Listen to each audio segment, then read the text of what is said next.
नमस्कार दोस्तों, अपने YouTube channel Vedanta GS academy में आप सभी का स्वागत करता हूं। आज हम लोग बात करेंगे वन नेशन वन इलेक्शन के बारे में, एक देश एक चुनाव के बारे में।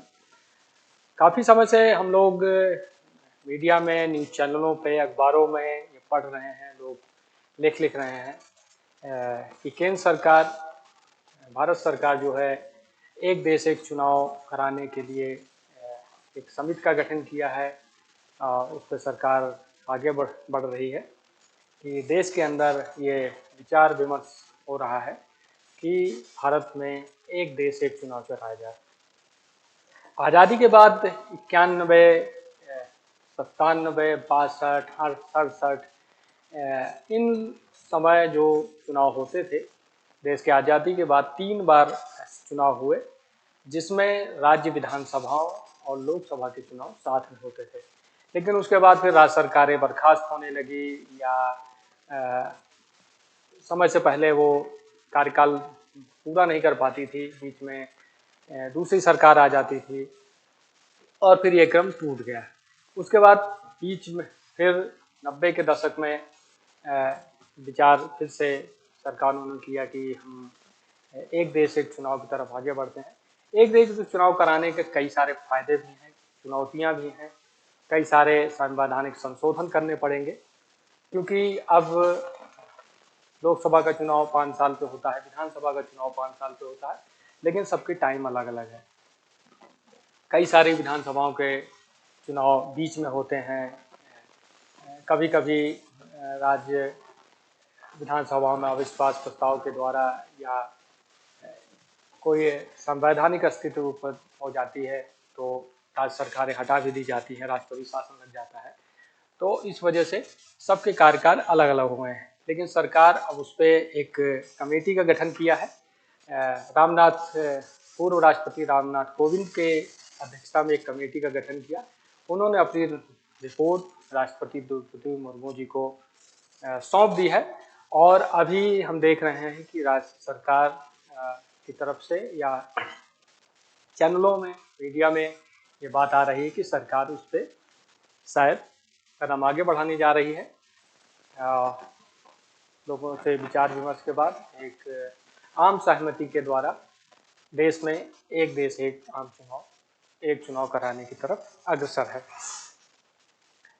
सितंबर 2023 में केंद्र सरकार ने पूर्व राष्ट्रपति रामनाथ कोविंद के नेतृत्व में एक राष्ट्र एक चुनाव पर एक उच्च स्तरीय समिति का गठन किया था। समिति ने राष्ट्रीय एवं राज्य स्तरीय राजनीतिक दलों के साथ परामर्श किया और संभावित अनुशंसा के साथ आम लोगों में न्यायविदों के विचार आमंत्रित किए। एक राज्य एक चुनाव का प्रस्ताव भारत के लोकतांत्रिक ढांचे पर इसके प्रभाव के बारे में जो चिंताएं उत्पन्न करता है, उसके बारे में उन्होंने जो रिपोर्ट सौंपी है उसमें लिखा है, वन नेशन वन इलेक्शन पूर्व राष्ट्रपति रामनाथ कोविंद के नेतृत्व में पायलन में गुरुवार राष्ट्रपति द्रौपदी मुर्मू को वन नेशन वन इलेक्शन का एक व्यापक रिपोर्ट मसौदा सौंपा है। उच्च स्तरीय समिति ने सिफारिश की कि केंद्र सरकार को एक साथ चुनाव कराने के लिए कानूनी रूप से वैध तंत्र बनाना चाहिए। रामनाथ कोविंद के नेतृत्व वाली समिति की रिपोर्ट ने 18,626 पन्ने हैं। इसे 2 सितंबर 2023 से अलग अलग पक्षकारों और विशेषज्ञों के साथ व्यापक विचार विमर्श के बाद तैयार किया गया है। इस पर 191 दिनों तक रिसर्च की गई है। समिति में कौन कौन से लोग थे? रामनाथ कोविंद की अध्यक्षता वाले पैनल में गृह मंत्री, केंद्रीय गृह मंत्री अमित शाह, राज्यसभा के पूर्व नेता गुलाम नबी आजाद, वित्त आयोग के पूर्व अध्यक्ष NK सिंह, पूर्व लोकसभा महासचिव सुभाष कश्यप और वरिष्ठ अधिवक्ता हरीश साल्वे, ये लोग उसमें सदस्य के तौर पर थे जो समिति बनाई गई थी।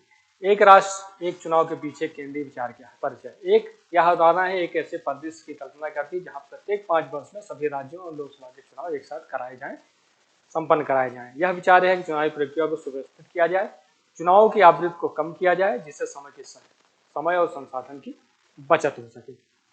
बार बार चुनाव होते हैं तो समय की भी बर्बादी होती है, संसाधनों की बर्बादी होती है, सरकारों को पैसा ज़्यादा खर्चा करना पड़ता है, बार बार आचार संहिता लगती है, जिससे विकास कार्यों में अवरोध उत्पन्न होता है। तो इससे विचार है कि इसको किया जाए। पृष्ठभूमि, यह विचार 1983 में अस्तित्व में है, जब निर्वाचन आयोग ने पहली बार पेश किया था इसे पेश किया था। हालांकि वर्ष 1967 तक भारत में एक साथ चुनाव आयोजित कराना एक सामान्य परिदृश्य था। लोकसभा के प्रथम आम चुनाव और सभी राज्य विधानसभाओं के चुनाव 1951-52 में एक साथ आयोजित किए गए थे। उसके बाद 1957, 1962, 1967 में आयोजित अगले 3 आम चुनाव और विधानसभाओं के चुनाव साथ में हुए थे। लेकिन 1968 और 69 में कुछ विधानसभाओं समय पूर्व विघटित के कारण चक्र बाधित हो गया और वर्ष 1970 में स्वयं लोकसभा का समय पूर्व विघटन हो गया था और 71 के नए चुनाव में आयोजित कराए गए थे। इस प्रकार 1970 तक केवल प्रथम, द्वितीय और तृतीय लोकसभा में 5 वर्ष का कार्यकाल पूरा किया था। तो उसके बाद ये चक्र टूट गया और ये अभी निरंतर चला रहा है। तो इसी को फिर से करने की कोशिश की जा रही है वन नेशन वन इलेक्शन के द्वारा। विश्व में और कई सारे देश हैं जहां एक साथ चुनाव करवाए जाते हैं, जैसे साउथ अफ्रीका में राष्ट्रीय और प्रांतीय विधानमंडलों के चुनाव एक साथ करके प्रत्येक 5 वर्ष में आयोजित किए जाते हैं, जबकि नगर निकाय चुनाव प्रत्येक 2 वर्ष में आयोजित किए जाते हैं। स्वीडन में राष्ट्रीय विधानमंडल, काउंटी काउंसिल और स्थानीय निकाय नगर निकाय सभाओं के चुनाव एक निश्चित तिथि यानी हर चौथे वर्ष के सितंबर के दूसरे रविवार को आयोजित किया जाता है। इन्होंने एक फिक्स कर रखा है कि 4 साल के बाद सितंबर के दूसरे रविवार को ही चुनाव आयोजित किए जाएंगे। इसी तरह ब्रिटेन में ब्रिटिश संसद और उनके कार्यकाल की स्थिरता पूर्वानियमितता की भावना प्रदान करने के लिए निश्चित अवधि संसद अधिनियम 2011 फिक्स टर्म पार्लियामेंट एक्ट 2011 पारित किया गया था। इसमें प्रावधान किया गया कि प्रथम चुनाव 7 मई 2015 को और उसके बाद हर 5वें वर्ष मई माह के पहले गुरुवार को आयोजित किया जाएगा। तो उन्होंने ऐसा नियम बनाया है। एक साथ चुनाव या इसके लाभ क्या हैं? वन नेशन वन इलेक्शन के चुनावी लाभ क्या हैं? शासन विकरणों को कम करना। बार बार चुनाव आयोजित होने से शीर्ष नेताओं से लेकर स्थानीय प्रतिनिधि तक पूरे देश का ध्यान भटक जाता है, जिससे विभिन्न स्तरों पर शासन एक तरह से पंग हो जाता है। चुनावी व्यवस्था भारतीय की विकास संभावनाओं पर प्रभाव डालती है और प्रभावी शासन में बाधा उत्पन्न करती है। आचार संहिता का प्रभाव। चुनावों के दौरान लागू आचार संहिता, model code of conduct, MCC राष्ट्रीय और स्थानीय दोनों स्तरों पर प्रमुख नीतिगत निर्णयों के विलंब का कारण बनती है। यहाँ तक कि चल रही परियोजनाओं में भी बाधा उत्पन्न होती है, क्योंकि चुनाव संबंधी कर्तव्यों को प्राथमिकता दी जाती है, जिससे नियमित प्रशासन में सुस्ती आ जाती है। राजनीतिक भ्रष्टाचार को संबोधित करना। बार बार चुनाव आयोजन राजनीतिक भ्रष्टाचार में योगदान करते हैं, क्योंकि प्रत्येक चुनाव के लिए उल्लेखनीय मात्रा में धन जुटाने की आवश्यकता होती है। एक साथ चुनाव कराने से राजनीतिक दलों के चुनाव खर्च में व्यापक कमी आ सकती है, जिसमें बार बार धन जुटाने की आवश्यकता समाप्त हो जाए। इसके आने आम लोगों को व्यापारिक समुदाय का बार बार चुनावी चंदा देने का दबाव भी कम हो जाता है। तो एक साथ चुनाव कराने के कई सारे फायदे हैं। एक तो जो हमारे प्रशासक हैं, राजनीतिज्ञ हैं, पूरे ऊपर से नीचे तक चुनाव में व्यस्त हो जाते हैं, जिससे संवैधानिक पंगुता आ जाती है। समय से फाइलें नहीं निपटाते, समय से योजनाओं का क्रियान्वयन नहीं होता, आचार संहिता लगती है। हर देश के अंदर देखा जाता है कि हर तीसरे चौथे महीने किसी न किसी राज्य में चुनाव होता है और फिर उस राज्य का पूरा मशीनरी तंत्र जो है चुनाव प्रक्रिया में शामिल हो जाता है और विकास कार्य बाधित हो जाते हैं। और बार बार चुनाव होने से धन का भी व्यय होता है, भ्रष्टाचार को भी बढ़ावा मिलता है, क्योंकि पार्टियां अपने राजनीतिक अपनी जीत के लिए साम दाम दंड भेद सभी तरह की प्रयास करती हैं सत्ता में आने के लिए, और इससे भ्रष्टाचार को भी बढ़ावा मिलता है। लाभ और चुनावी संरचना। वर्ष 1991-52 में जब लोकसभा के प्रथम चुनाव आयोजित किए गए थे, तो उसमें 53 राजनीतिक दल थे और 1874 प्रत्याशियों ने भाग लिया था और 11 करोड़ रुपए का खर्चा आया था। वर्ष 2019 के लोकसभा आम चुनाव में 610 राजनीतिक दल थे, 9000 से ज्यादा उम्मीदवार थे और एसोसिएशन ऑफ डेमोक्रेटिक रिफॉर्म के अनुसार लगभग 60,000 रुपए इस चुनावी चुनाव में खर्च हुए थे, कितनी बड़ी मात्रा में पैसा खर्च हुआ। यही अगर विकास कार्यों में लगता है तो 2 4 10 जिलों की काया पलट हो जाए। तो इससे एक फायदा मिलेगा। नागरिक सुविधाएं, एक साथ चुनाव होने से मतदाता सूची में नाम गायब होने संबंधी नागरिकों की चिंताएं गायब हो जाती। बार बार चुनाव होते हैं, जैसे नगर निगम के हो गए, फिर पंचायत के हो गए, फिर विधानसभा के हो गए, लोकसभा के हो गए, तो हर बार नई नई चुनावी मतदाता सूची बनती है, उसमें कई कभी लोगों के नाम भी गायब हो जाते हैं। तो इससे इसमें कमी आएगी। सभी चुनावों के लिए सुसंगठित मतदाता सूची बनेगी, एक ही मतदाता सूची होगी जो हर जगह काम आएगी। लोकसभा में, विधानसभा में, नगर निकाय, पंचायत, सभी जगह एक ही मतदाता सूची काम होगा और इसको बार बार अपडेट नहीं करना पड़ेगा। एक बार 5 साल में अपडेट हो गई, उसके बाद वो 5 साल काम करेगी। तो इससे भरोसेमंद मतदान अनुभव प्राप्त होगा, धन की बचत होगी।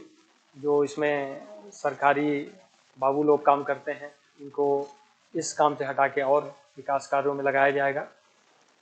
कानून प्रवर्तन संबंधी स्तंभ उपयोग, चुनाव के दौरान पुलिस और अर्धसैनिक बलों की बड़े पैमाने पर तैनाती होती है और इनके आवागमन के खर्चे में अत्यधिक धन खर्च होता है, जिसमें इसमें प्रभावी रोक लगेगी, इसमें कमी आएगी।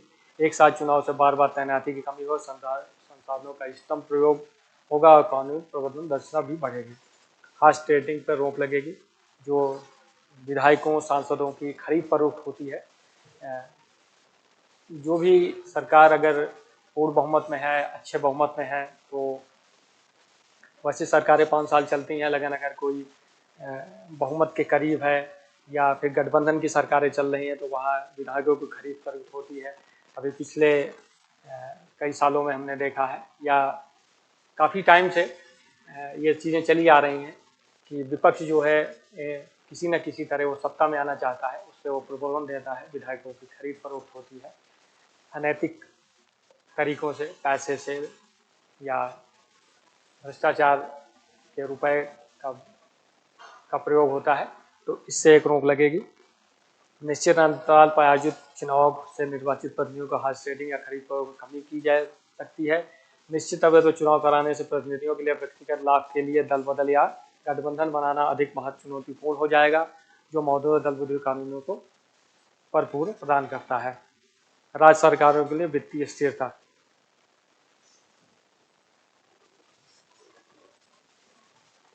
बार बार चुनाव के कारण राज्य सरकार को मतदाताओं को लुभाने के लिए मुफ्त सुविधाओं का पूरी फीस की घोषणा करती है, जिससे प्राय में वित्त दबाव पड़ता है। एक साथ चुनाव का आयोजन इस समस्या को कम कर सकता है, राज्य सरकारों को वित्तीय बोझ घट सकता है और बृहद वित्तीय स्थिरता में योगदान देता है।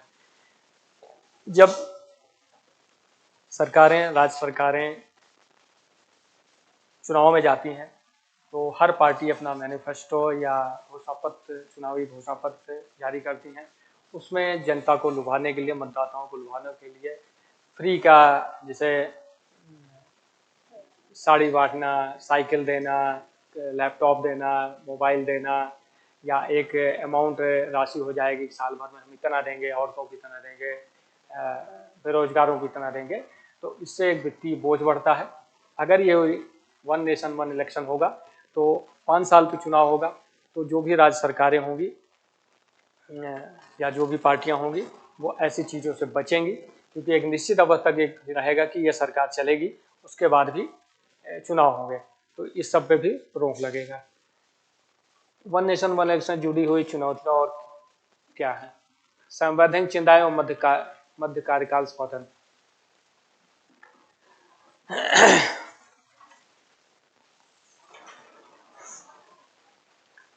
संविधान के अनुच्छेद 83/2 और 172 के अनुसार लोकसभा और राज्यसभा विधानसभाओं के लिए 5 वर्ष का कार्यकाल निर्दिष्ट किया गया है, यदि समय पूर्व उनका विघटन नहीं हो।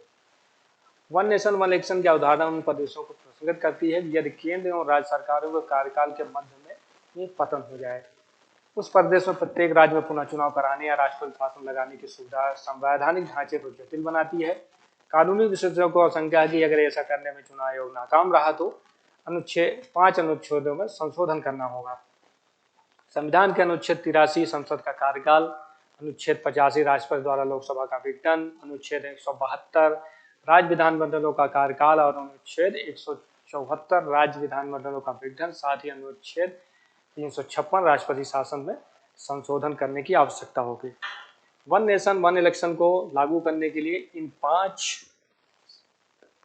अनुच्छेदों में संशोधन करना पड़ेगा। संवैधानिक संशोधन लोकसभा के विशेष बहुमत के द्वारा और राज्यसभा के विशेष बहुमत के द्वारा और कम से कम 15 राज्य विधानसभाओं के द्वारा इसको अनुमोदित किया जाएगा, तब ये चीज़ें वन नेशन वन इलेक्शन लागू हो जाएगा।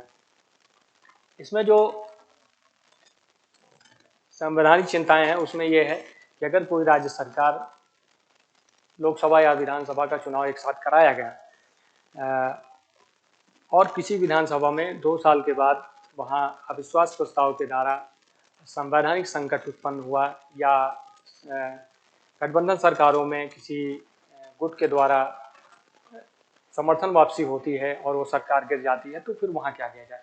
तो वहाँ ये है कि जो बचे हुए कार्यकाल है उसके लिए जो विपक्ष में है उसको सरकार बनाने का मौका दिया जाए, पक्ष विपक्ष दोनों को मौका मिले कि वहाँ सरकार बने और बचे हुए कार्यकाल के लिए वो अपना कार्यकाल पूरा करे। और अगर ऐसा नहीं होता है तो वहाँ बचे हुए कार्यकाल चाहे 2 साल हो, चाहे 3 साल हो, 2.5 साल हो, उसके लिए चुनाव कराए जाए और जो सरकार चुन के आए वो अपना पूरा कार्यकाल मतलब अगले 5 साल अगले जो टाइम बचा है उसमें वो अपना कार्यकाल पूरा करे और फिर लोकसभा और विधानसभाओं के चुनाव के साथ उसका चुनाव करवाया जाए। और या जैसे कोई सरकार 6 महीने लोकसभा या 5 साल के पहले 6 महीने पहले या साल भर पहले विघटित हो जाती है और कोई भी सरकार बनाने की स्थिति में नहीं होता है, तो फिर वहाँ राष्ट्रपति शासन के द्वारा उस टाइम को पूरा किया जाए और फिर वो वहाँ फिर से सबके साथ चुनाव कराया जाए। तो ऐसा किया जा सकता है। वन नेशन वन इलेक्शन लागू करने वाले लॉजिस्टिक संबंधी चुनौतियां। वन नेशन वन इलेक्शन के कार्यान्वयन इलेक्ट्रॉनिक वोटिंग मशीनों, कर्मियों और संसाधनों की उपलब्धता एवं सुरक्षा सहित महत्वपूर्ण लॉजिस्टिक संबंधी चुनौतियां हैं। अगर इतने बड़े पैमाने पर सभी लोकसभा और विधानसभा के चुनाव एक साथ कराए जाएंगे तो बहुत सारी electronic voting machine, VVPAT machine, चुनाव कर्मी, सुरक्षा कर्मी, इनकी तैनाती, तो ये लॉजिस्टिक जो सपोर्ट है इसको कैसे पूरा किया जाएगा, इसको भी सरकार को ध्यान देना पड़ेगा। निर्वाचन आयोग को इतने बड़े पैमाने चुनाव अभ्यास के प्रबंधन में कठिनाइयों का सामना करना पड़ सकता है, जिससे वन नेशन वन की जटिलता बढ़ जाएगी। चुनावी प्रबंधन भी मुश्किल होगा क्योंकि पूरे देश में लोकसभा विधानसभा के चुनाव एक साथ होंगे तो बहुत बड़े जनबल की ज़रूरत होगी, बहुत सारा लॉजिस्टिक सपोर्ट चाहिए, बहुत सारी मशीनें चाहिए, सरकारी मशीनरी। तो इसमें जो है निर्वाचन आयोग की जटिलता बढ़। संघवाद संबंधी चिंताएं और विधि आयोग का निष्कर्ष। वन नेशन वन इलेक्शन का संघवाद फेडरलिज्म की अवधारणा से टकराव रखती है। यह संविधान के अनुच्छेद 1 में भारत को राज्यों के संघ के रूप में देखने के विचार विपरीत है। एक साथ चुनाव राज्य सरकारों की स्वायत्तता और स्वतंत्रता पर हमला है। इससे न केवल संघीय ढांचा कमजोर हो सकता है बल्कि केंद्र और राज्यों के बीच हितों का टकराव भी बढ़ सकता है। वन नेशन वन इलेक्शन से यह हो सकता है कि राज्यों और केंद्र के बीच में संघवाद को लेकर टकराव बढ़ जाए। राज्य सरकारों के कार्यकाल का अलग अलग होते हुए कुछ अन्य राज्यों को विशेष अनुच्छेद 371 के तहत विशेष उनको विशेष छूट मिली हुई है, तो उसका भी उल्लंघन होगा। न्यायमूर्ति BS चौहान की अध्यक्षता वाले विधि आयोग ने बताया कि मौजूदा संवैधानिक ढांचे के भीतर एक साथ चुनाव संपन्न कराना अनिवार्य नहीं है। इसके लिए संविधान जनप्रतिनिधि अधिनियम 1951 और लोकसभा एवं राज्यसभा विधानसभाओं के परीक्षा नियमों में संशोधन की आवश्यकता होगी। मतलब ये जो 5 हमने बताए थे कि 5 संवैधानिक संशोधन करने पड़ेंगे, उसके बाद ही ये कराया जा सकता है। चुनाव की प्रणति और लोकतांत्रिक लाभ। बार बार आयोजित हो रहे चुनावों की वर्तमान प्रणाली को लोकतंत्र में लाभप्रद माना जाता है, जिससे मतदाताओं को अपनी आवाज अधिक बार व्यक्त करने की अनुमति मिलती है। यह व्यवस्था राष्ट्रीय और राज्य चुनावों के बीच मुद्दों के विश्लेषण को रोकती है, जिससे अधिक जवाबदेही सुनिश्चित होती है। वर्तमान ढांचे के तहत प्रत्येक राज्य की विशिष्ट मांगों और आवश्यकताओं को आवाज मिलती है। अभी जो चुनाव होते हैं उसमें लोकसभा चुनाव के अलग मुद्दे होते हैं, राज्य विधानसभाओं के अलग मुद्दे होते हैं, तो इसका भी घालमेल हो जाएगा। उसके बाद मतदाताओं की राज्य सरकार और केंद्र सरकार से अलग अलग अपेक्षाएं होती हैं, उस पर भी कुठाराघात होगा। तो एक साथ चुनाव कराने पे ये सारी भी समस्या आएंगी। मतदाता कंफ्यूज हो सकता है, क्योंकि भारत में बहुत सारी जनसंख्या है, 70% लोग गाँवों में रहते हैं, तो वहाँ उतने साधन संपन्न नहीं है, तो उनको कैसे पता लगेगा कि राज्य सरकार हमारे लिए क्या योजनाएं ला रही है या केंद्र सरकार हमारे लिए क्या कर रही है। तो ये सब घालमेल हो सकता है। पक्षपात लोकतांत्रिक संस्था है। IDFC इंस्टीट्यूट ने वर्ष 2015 के एक अध्ययन में उजागर हुआ कि एक साथ चुनाव होने से इस बात की 70% संभावना बनती है कि विजयी राजनीतिक दल या गठबंधन को लोकसभा और राज्य विधानसभा दोनों में जीत प्राप्त होगी। हालांकि यदि दोनों चुनाव 6 माह के अंतराल पर आयोजित किए जाते हैं हो तो केवल 61% मतदाता है दोनों चुनावों में एक ही दल को चुनोगे। अभी क्या है कि लोकसभा और विधानसभा के चुनाव जब अलग अलग होते हैं, तो अगर किसी पार्टी की लोकसभा में सरकार है, मतलब केंद्र में सरकार है, और राज्य विधानसभा के चुनाव हो रहे हैं, तो वहाँ विपक्ष को भी मौका मिलता है कि वो राज्यों में सरकार बना लेती है। लेकिन अगर एक साथ चुनाव होंगे तो केंद्रीय मुद्दे हावी हो जाएंगे, और जो पार्टी केंद्र में सरकार बनाएगी वो राज्य में भी सरकार बनाने की स्थिति में उसको मजबूती प्रदान होगी। तो इसमें जो है विपक्ष के पास थोड़ा सा मौका कम रहेगा, और उसको ज़्यादा संसाधन इकट्ठा करने पड़ेंगे, उसको मजबूती से चुनाव लड़ना पड़ेगा, कई सारे विरोधाभास होंगे। लागत निहितार्थ और आर्थिक विचार। एक साथ चुनाव की लागत के बारे में निर्वाचन आयोग नीति आयोग के अनुमान परस्पर विरोधी आंकड़े प्रकट करते हैं। हालांकि दीर्घ अवधि में सिंक्राइनाइजेशन के प्रति संबंधदाता लागत में बचत हो सकती है, लेकिन बड़ी संख्या में इलेक्ट्रॉनिक वोटिंग मशीन, EVMs और voter verify paper details VPPATs की तैनाती के लिए लघु अवधि अधिक है। अगर वन नेशन वन इलेक्शन कराया जाता है, ये पास हो जाता है और सरकार कराती है, तो पहली बार बहुत बड़े पैमाने पर वोटिंग मशीनें खरीदनी पड़ेगी, VPPAT मशीनें खरीदी करेगी, लॉजिक सपोर्ट के लिए बहुत सारा संसाधन इकट्ठा करना पड़े। तो पहला जो चुनाव होगा वो बहुत महंगा और खर्चेलू होगा, लेकिन उसके बाद फिर अगले चुनाव तक धीरे धीरे चीज़ें मैनेज होती जाएंगी। जो पीछे जो आपके पास लॉजिक सपोर्ट है और जो मशीनें रहेंगी, उससे जो है काम चलता रहेगा, तो वो चुनावी खर्चा धीरे धीरे कम होता जाएगा। आर्थिक सोच से पता चला कि राजनीतिक दलों द्वारा किए जाने वाला चुनावी दल संपादित लघु आवधिक लागत में वृद्धि के बावजूद अंतर अर्थव्यवस्था में सरकारी कर राजस्व को लाभ पहुंचाता है। बार बार चुनाव होता है तो खर्चे बढ़ते हैं, सभी राजनीतिक पार्टियां पैसा खर्चा करती हैं, इससे एक अर्थव्यवस्था को भी कर भी मिलता है, मजबूती आती है और व्यापार भी बढ़ता है जो चुनावी संबंधी कार्य होते हैं। कानूनी चिंताएं। एक साझा चुनाव प्रक्रिया की शुरुआत संविधान का उल्लंघन हो सकती है, जैसे कि RS मामले में प्रकट हुआ है, जहां सर्वोच्च न्यायालय और राज्यों के स्वतंत्र संवैधानिक अस्तित्व पर बल दिया है। परामर्श प्रक्रिया में भाषा। उच्च समिति की परामर्श प्रक्रिया जैसे इसकी वेबसाइट पर प्रकट है, पूर्वाग्रह, अपवर्जन और असमानता के संबंध में चिंताओं को जन्म देती है।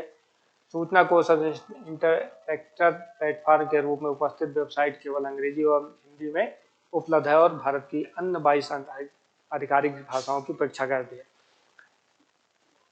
इलेक्शन कमीशन की जो वेबसाइट है उसमें हिंदी और इंग्लिश में ही सूचनाएं प्रेषित की जाती हैं, तो इस वजह से जो अन्य 22 भारतीय भाषाएं हैं जिसमें बोलचाल लिखा पढ़ी होती है, तो उसमें भी उनकी उपेक्षा होगी या फिर उनको उपलब्ध कराने के लिए जो है अनुवाद कराना होगा, और ये प्रक्रिया बहुत जटिल हो जाएगी। निर्वाचन आयोग की स्वतंत्रता। निर्वाचन आयोग की भूमिका और स्वतंत्रता के बारे में सवाल उठाए गए हैं। इससे नोटबंदी जैसे प्रदेश से जोड़कर देखा जा रहा है, जहां भारतीय रीजन को सूचित ही नहीं किया गया था। उच्च स्तरीय समिति की प्रक्रिया में निर्वाचन आयोग निष्क्रिय दिखाई देता है, जिससे चुनाव पर स्वतंत्र निर्णय लेने की आवश्यकता पर स्वायत्तता खतरे में पड़ जाती है। निर्वाचन आयोग की भी स्वायत्तता इससे खतरे में पड़ सकती है। यह भी अनुमान है, आगे जब ये लागू होगा, जब इस पर काम होगा तो पता लगेगा आगे की राह। आम सहमत से निर्णय।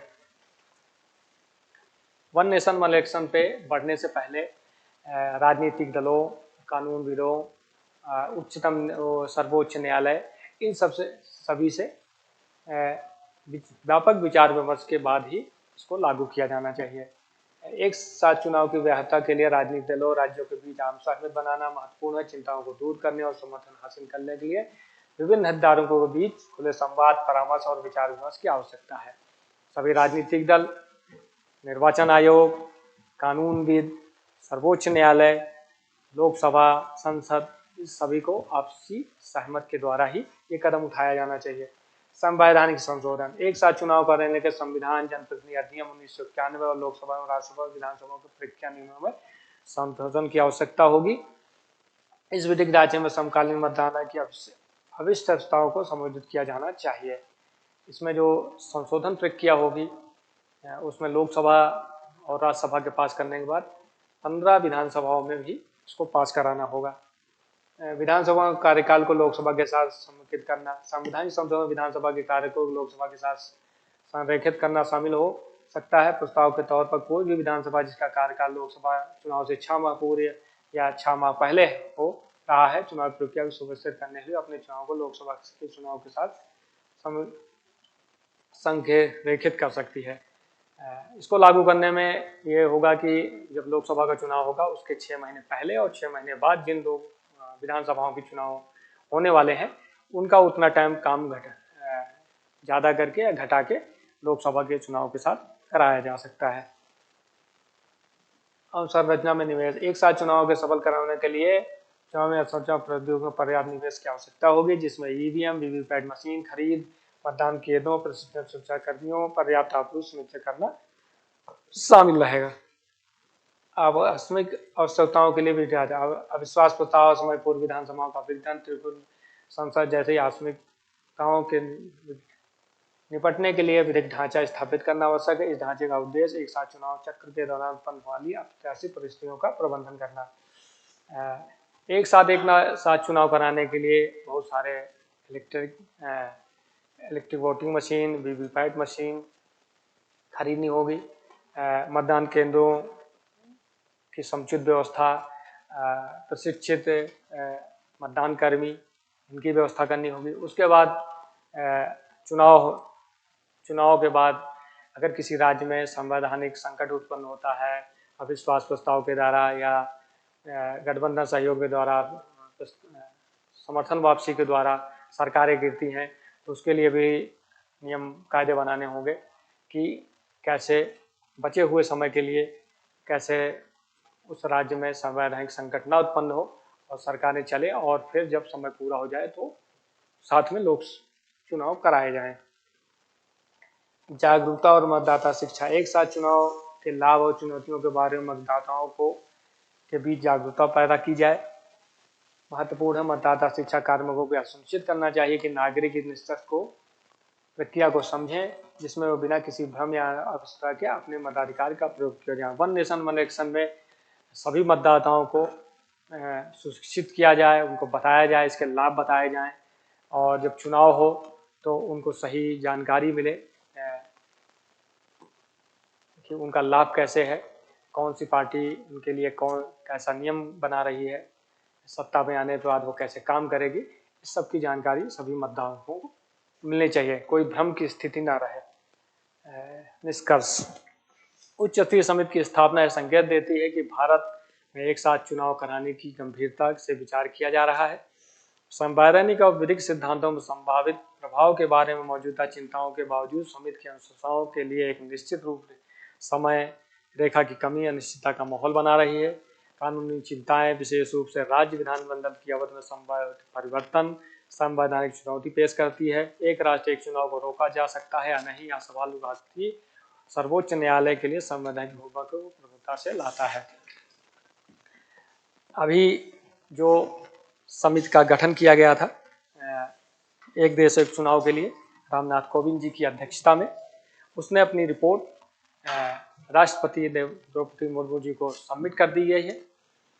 अभी सरकार ये सुनने में आ रहा है मीडिया के द्वारा, समाचार पत्रों से, कि सरकार उस पर जो है कदम आगे बढ़ाने जा रही है।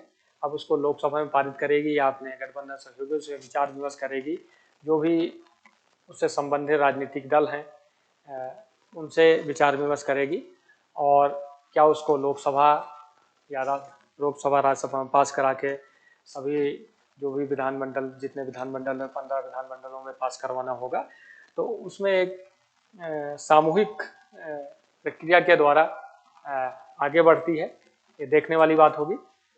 लेकिन वन नेशन वन इलेक्शन की कई सारी चुनौतियों के अलावा भी इसके बहुत सारे फायदे भी हैं। चुनौतियां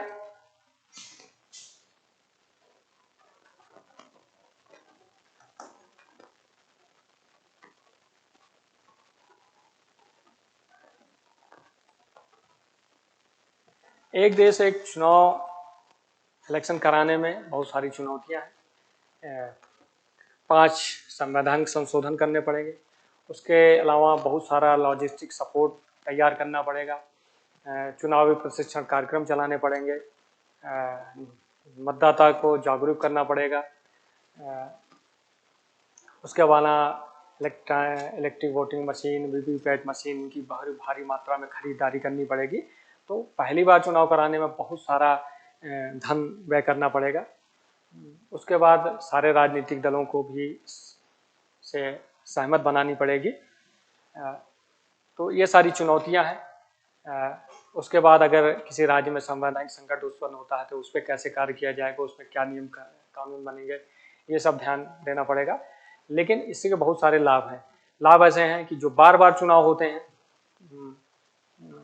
हर साल 5, 6, 29 राज्य हैं, हर 5 साल 4 से 5, 6 राज्यों में लोकसभा विधानसभाओं के चुनाव होते हैं। उसके बाद नागरिक चुनाव होते हैं, क्षेत्रीय चुनाव, प्रधान, बीडीसी, जिला पंचायत, इसके चुनाव होते हैं। तो बार बार चुनाव आचार संहिता लगती रहती है, जिससे धन व्यय होता है, सुरक्षा में तैनात सुरक्षा कर्मियों की बार बार तैनाती करनी पड़ती है, जिससे सुरक्षा संबंधी चिंताएं बढ़ती हैं, बहुत सारा धन व्यय भी होता है। और बार बार चुनाव होने से राजनीतिक दल चुनावी सफलता के लिए हर तरह के हथकंडे अपनाते हैं, जिससे भ्रष्टाचार को भी बढ़ावा मिलता है। जो व्यापारी वर्ग है उसको बार बार चंदा देना पड़ता है, इसलिए वो सरकार बनने के बाद उसका अनुचित लाभ उठाने की भी कोशिश करता है। तो इस सब पे प्रभावी रोक लगेगी। और एक बार चुनाव होने के बाद अगले 5 साल तक सरकार निश्चिंत रहेंगी और वो विकास कार्यों पे ध्यान देंगी, और ये बार बार जो अवरोध उत्पन्न होता है ये नहीं होगा। और थोड़ा मतदाताओं के लिए है कि उनको जो है एक ही बार में लोकसभा, विधानसभा चुनाव में वोट डालना होगा, तो उनको भी मौका एक ही बार मिलेगा और बहुत सोच समझ के वोटिंग करनी होगी, ताकि आगे 5 साल तक जो भी उनका नेतृत्व कर रहा है, जो भी सरकार चला रहा है, वो देश की जनता की भलाई के लिए काम करे। तो ये था वन नेशन वन इलेक्शन के बारे में। मुझे लगता है आप लोगों को इसमें अच्छी खासी जानकारी उपलब्ध हुई होगी। इसमें मेंस और प्रीलिम्स में बहुत सारे प्रश्न आ सकते हैं, जैसे एक राज्य एक चुनाव, लाभ, चुनौतियां और आगे की क्या राह है। इसके बाद एक अनुच्छेद 356 कैसी योजना, आचार संहिता, एमसीसी, विधि आयोग, संघवाद, इलेक्ट्रॉनिक वोटिंग मशीन, जनप्रतिनिधि अधिनियम 1951, दल बदल विरोधी कानून, अविश्वास प्रस्ताव, इन सब के बारे में आपसे पूछा जा सकता है। तो आज के लिए इतना ही। ये मेरा यूट्यूब चैनल है वेदांता जीएस एकेडमी, इसको आप लोग ज़्यादा से ज़्यादा लाइक करें, सब्सक्राइब करें, शेयर करें। इसका जो पीडीएफ है वो मैं डिस्क्रिप्शन में और कमेंट बॉक्स में टेलीग्राम लिंक डाल दूंगा, उससे आप अपलोड कर सकते हैं। धन्यवाद, जय हिंद।